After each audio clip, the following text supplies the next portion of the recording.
Hello, this is John from Naruhoshi, and we have this UV-DTF printer, the Naruhoshi UV-DTF 3230. So now it's printing, and as you can see, the biggest problem of the UV-DTF is the head strike, because the paper will start to move, going there, or going to the left or to the right because of the lamination. But if you're using a conveyor media handling technology like this one, so you have nothing to worry about the paper handling, because the paper will just travel by itself. And so as you can see now, this is the first print, this is the second print, the US flag, and now he's printing the third one. So this print is 10 feet.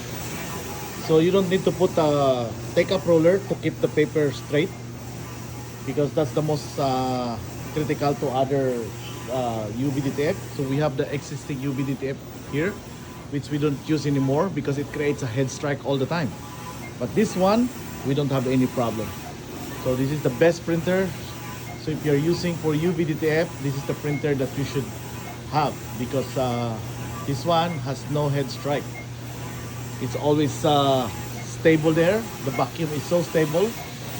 It sucks the media, and if the paper will start to go up, it's always on the flooring or on the flat bed of the printer. So as you can see, this is the printer that we had. He can print as a water bottle like this. So he can print this one. This printer can print this very thin water bottle. This is like a sample that we do. So look at this printing. And this is an industrial grade printer. The laminator is pneumatic, this one, so that it has the best pressure to put it into the lamination. So look at this, very nice printer. So it uses 3 heads, one for the white, one for the varnish, and one for the color. So it is upgradable also to 4 heads if you want to. So look at this brand new UV-DTF printer from Naruhoshi. Thank you so much. Have a nice day.